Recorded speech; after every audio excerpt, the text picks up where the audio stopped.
I, Bharat Chauhan from KCIPS from Amritsar, is here to deliver a lecture on the topic poetic devices that we have in our syllabus for class 10th. But before I begin with my lecture, I just want to thank Khalsa College Charitable Society to giving me an opportunity to work here under such a institution. Now, I am going to start with the lecture. First of all, I want to ask one question from you all. What are poetic devices? Poetic devices basically refers to all the literary terms that are concerned with poem. Now, it is very clear to all of us that a poem is a composition of grammatical events, the visual effects and number of poetic devices. And now I am going to discuss the first poetic device that we have in our syllabus, that is alliteration. Now this is the first poetic device that I am going to introduce here. You have heard this word from your initial classes also, but in the class 10th it plays an important role. Now what an alliteration means? Alliteration basically means repetition of the same sounds in the initial alphabets of the word in a single line. Yes, I repeat, it is a repetition of the same sounds of initial words in a single line.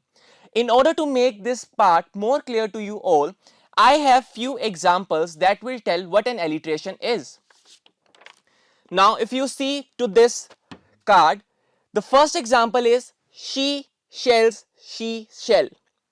Now, S from the she and cells from S from seashell, all these sounds are similar and are being written in a single sentence. Now, if I talk about the second example, Sally's seven sister, S in Sally, S in seven and S in sister is again a repetition of same sound and again it is in a same line. Now, if I come at the point third, the tall tree, T from the, T from tall, T from trees is again a repetition of same sound. So I hope the first literary device is clear to you all. Now the second literary device we have in our part is simile. Now simile is again a familiar term to you all. You have done this literary device in your previous classes. Now what simile stands for?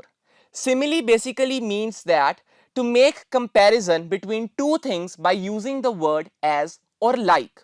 Yes, we make comparison between two things, but that comparison is made only by using words as or like.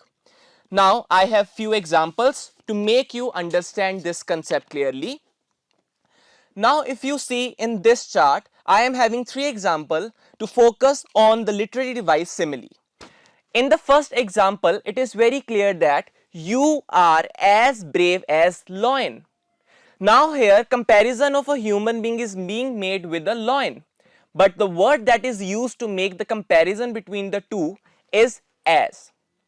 Now in the second example, she is as white as snow.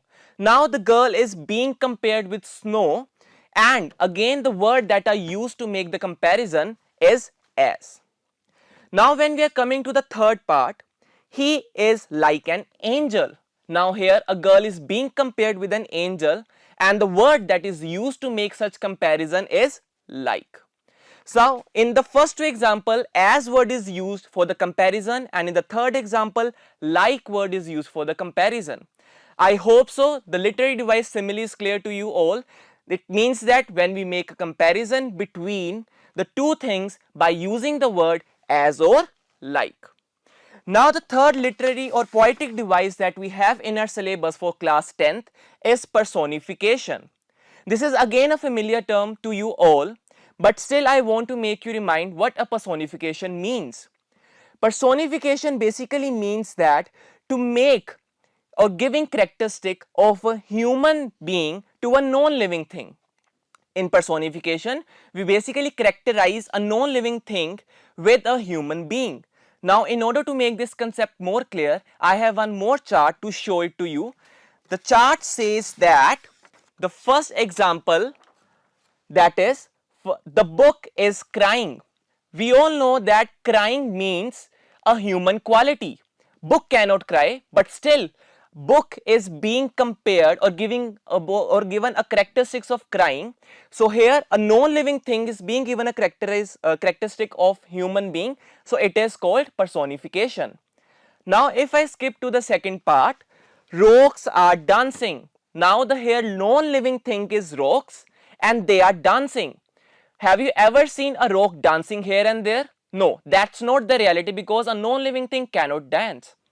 But here again rocks are dancing, so a living characteristics is given to a non-living thing. So this is the third poetic device that we usually see in our poems. Now the fourth poetic device that we have in our syllabus is metaphor. Metaphor and simile is almost same. In both the poetic devices we make comparison, but the only difference lies is in simile we use the word as and like for the comparison, and in metaphor we don't use the word as or like. Basically in metaphor we make a far-fetched comparisons when there is a no relation between two things but still they are being compared in a single line. That poetic device we usually call as a metaphor. And metaphor is basically one of the most common poetic device we have seen in every poem. Either it is a fog, a tale of custard dragon, the animals and tree, how to tell wild animals, all the poems that we have in our class 10th. Now to justify this metaphor, I have few examples and a chart to make it more clear to you all. Let me show it to you. You are an open book. Now a person is being compared with the open book, whereas there is no relation between both of them, but still it is being used in a single line. Now if I jump to the second illustration, the exam was a piece of cake, which means that the exam was very easy, but again exam was being compared with a piece of cake, where there is a no relation between exam and a piece of cake but still written in a single sentence. So this is called metaphor, where we make a far-fetched comparison. So I repeat, always remember that not to get confused between in simile and in metaphor. Both are comparison related things, but in simile we use the word as and like, but in metaphor we make far-fetched comparisons without making use of words as and like. I hope so. The initial four literary devices are clear to you all, and moreover these are the terms that you are hearing from your childhood. Now the next few terms that I am going to discuss in front of you are the terms that you haven't heard. These are the new terms that we have introduced in our class 10th. The first term is enjambment. Now what is enjambment? Enjambment basically refers to continuation of a sentence or a couplet or an extract without making any use of pause or punctuation. Now in order to make this poetic device more clear, I have a chart from where you will get more knowledge what enjambment is. Now first of all I want to speak these lines. It is from your poem The Fog. It sits looking over harbour and city once silent haunches. Now these are the lines from the poem Fog. But have you seen that the couplet, first two couplet is not having even a single sort of punctuation or a pause. Even the next two lines are not connected with the first one without any punctuation or a pause. So here all this paraphrase is written without any pause, comma or punctuation, and this is what we known as enjambment. I hope so enjambment is clear to you all. Now, the next poetic device we have with us is onomatopoeia. Onomatopoeia is a term that is basically dealing with all the words that are related with the production of sound. If you heard this word, yes, when we say all these words, that is a production of sound. Basically tapping on the table, tapping is a sound. When we see all those words in a poem, that we call is an onomatopoeia. Now I have an example from the poem The Tale of Custard Dragon. Now in the poem The Tale of Custard Dragon, here we have few words. The first one is clatter, clatter, clank and jangling. These three words are continuously used in the poem The Tale of Custard Dragon. Jangling, clank, clatter. Now these are the words that are basically used for the production of sound. And moreover, all those words that are creates or that creates a rhythmic tune to a poem, that is called onomatopoeia. I want to repeat the last two poetic devices again because these poetic devices are new to you all.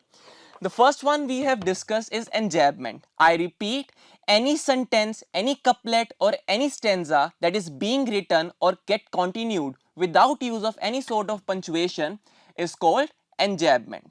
Like if I say she is reading, she is writing, I have not used pause in my sentence where it has to be implemented. Now, if I say the second point that we have is onomatopoeia, I repeat, all those words that are concerned with the production of sound, all those words, if we see that in a poem, definitely that poetic device is onomatopoeia. Now, I hope so this lecture finds you in a suitable way, that it is very clear to you all that what are the poetic devices, how we can categorize them, how we can take help while reading the poem, and these are the basic terms that we use everywhere in the poem for its composition. Without these poetic devices, a poem cannot be composed. Even if someone wants to write a poem, at first he should or she should know what are the poetic devices we are going to deal with. Once we are clear with the poetic devices, it's get very easy to compose a poem.